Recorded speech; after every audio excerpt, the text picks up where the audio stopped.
The Disability Report with Karen Key.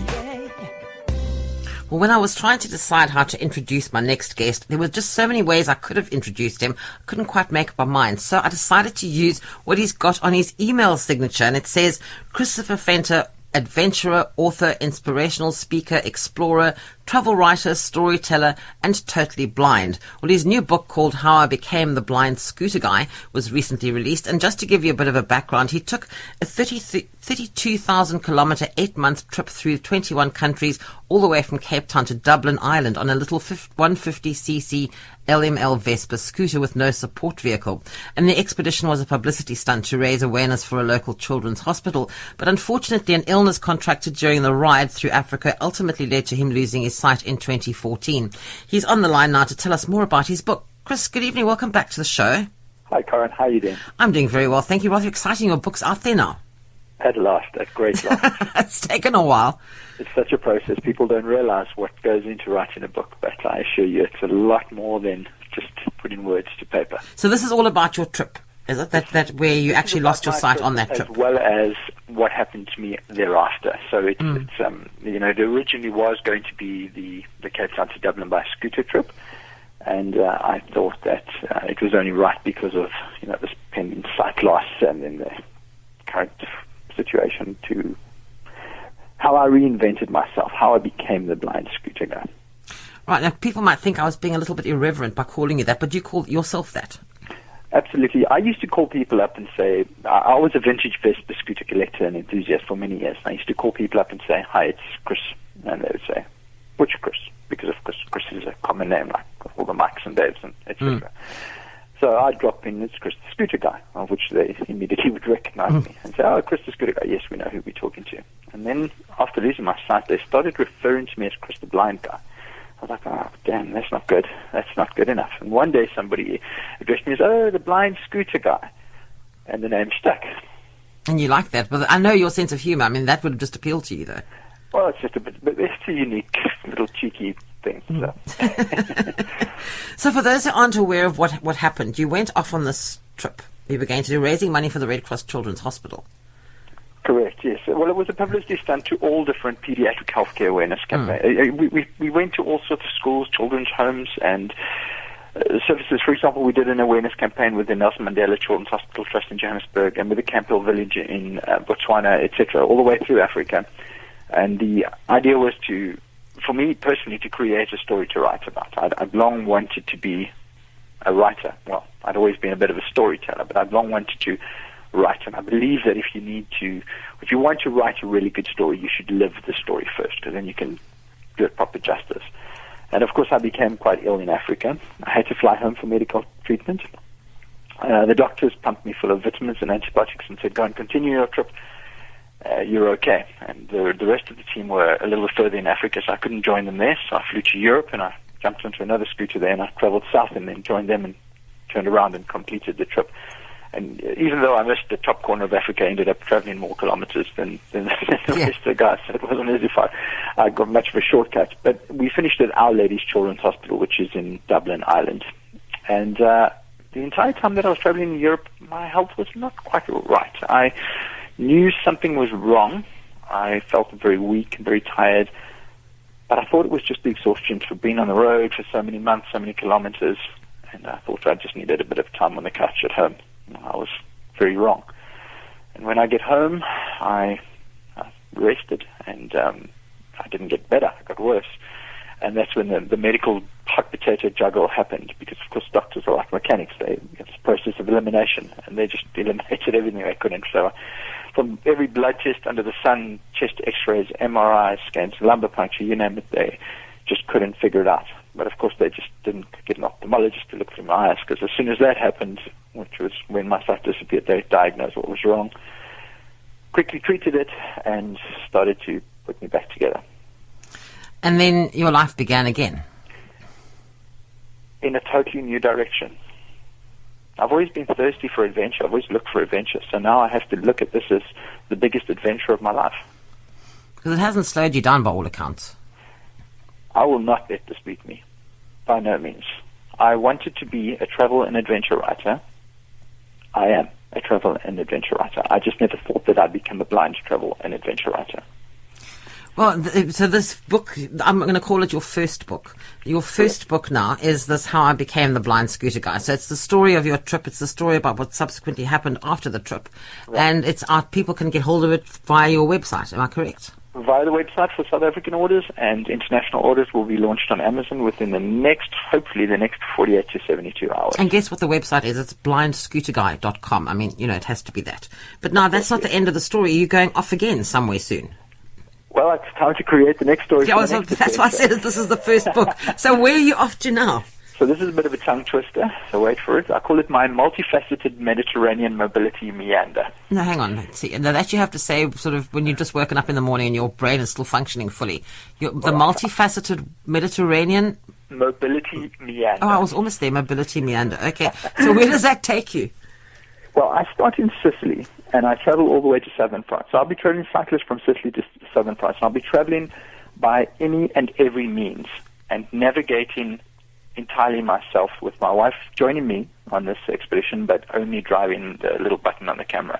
So I'm the one who has to organize the accommodation. I'm the one who has to organize the activities. There was a famous 19th century explorer called James Holman, who was the first blind man to circumnavigate the world. In, I think it was 1885, 87, thereabouts. And he did all sorts of amazing things. He climbed an active volcano, swam in mineral springs in Aix-en-Provence, and that type of stuff. Now, I'm going to mirror the footsteps of him, just using technology rather than the age of days gone by. Because in days gone by, what we don't realize today is what he said is, as he went on his adventure, when he left, there were horse wagons in the streets. He could hear them coming from miles away. People had these hard, timber or steel shoes where they could clickety-clack along and you could hear them coming. It was quite easy to navigate by just sound. And then all of a sudden, today we have electric cars. We have a lot more freeways. It's a lot more difficult, but we have the advantage, of course, of technology. So I'm going to just do a little recreation. So in fact, in 3 weeks from today, I would have just hopefully summited Mount Etna, which is an active volcano on Sicily. It's just over 3,000 meters.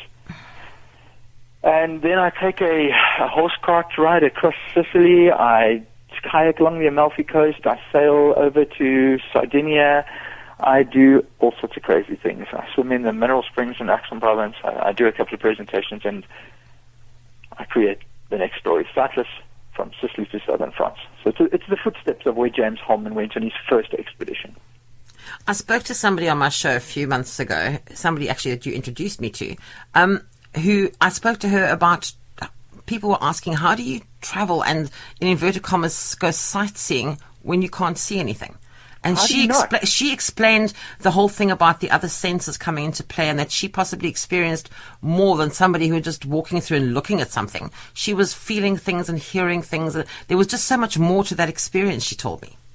Well, Corinne, I'm excited to go to places that are new, of course, because that's the unknown. But I'm most excited actually to go to places that I have visited before, because I bet now, using my 4 remaining senses rather than just sight, blare, I'm going to actually see them more clearly, because I will be listening to the sounds with an eager ear, and I'll be smelling for the lavender fields in France and tasting the foods in a market in Palermo, Sicily, and I'll be touching the walls and feeling the cobblestone, the difference in different types of stones and different textures on walkways and surfaces and that type of stuff. So I definitely think that I'll draw I suspect I'm going to draw a much better image without sight. Sight, of course, accounts for 75% of your used senses. And when you don't have that, of course, you have to rely on the others.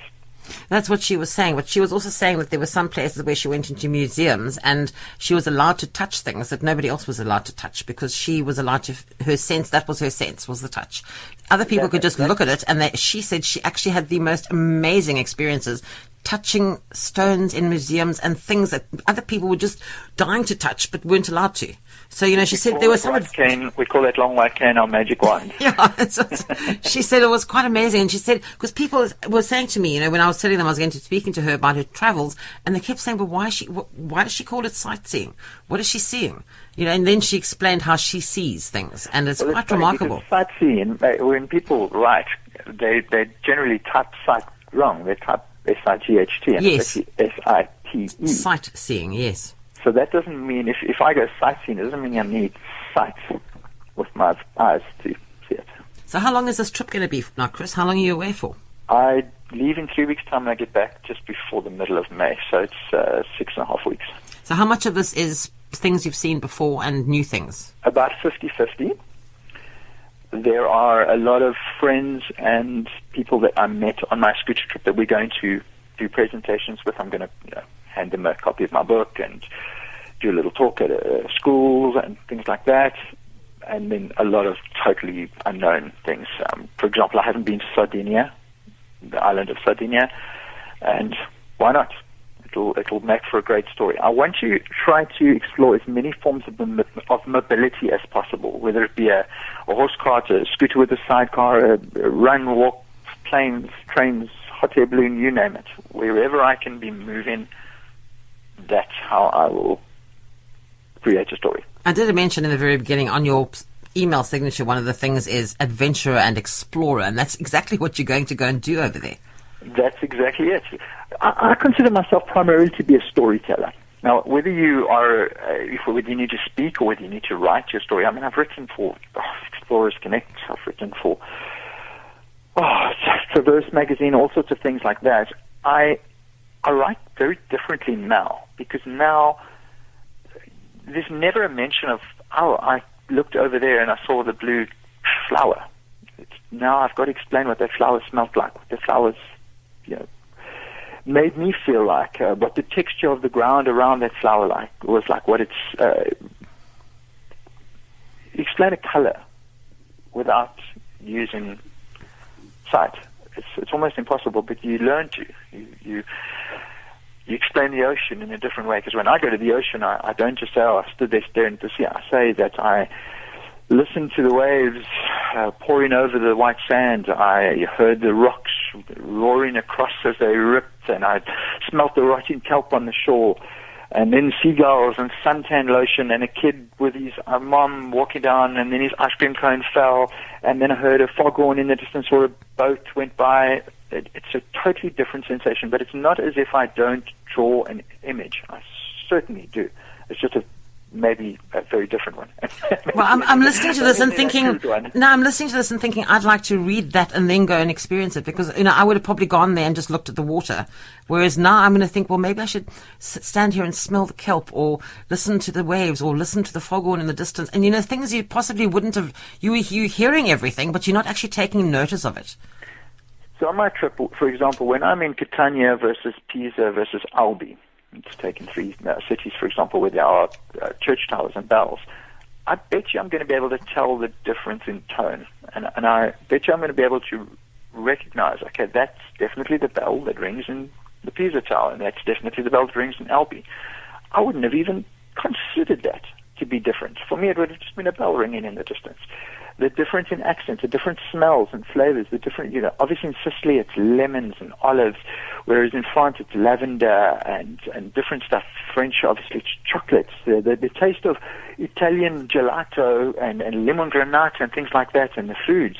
I'm going to Naples, especially to have a pizza at the birthplace of pizza, because I want to taste it there, and I want to explain what I see when I taste it, and not only what I see, but what I smell, what I hear, the people around me, and the sounds, and the table, and every aspect of it. I'm just listening to this, Chris. You should become a tour guide. Oh, goodness me, no. You would open people's minds and their sort of perceptions of things. I mean, so much more than what they possibly would ever have. You should do that. As I said, I always wanted to be a travel and adventure writer, and now I am. The thorn that was poking me in my side has become something that has defined me now. It's become something that gives me a unique selling point, and it's almost an asset. I would much rather have my sight. Let me assure you, there's no question in my mind. But I have to make the most of it, and I'm not going to stop enjoying being curious. I'm not going to let my inquisitive nature be stifled because I can't see. Because that's just one thing. Everybody's got something wrong with it. Everybody. Some people it's a visual thing, and some people it's a hidden problem. Some people have addictions and other forms of, let's call them disabilities, and they might not be considered disabilities, but I certainly do them. They might have a gambling problem.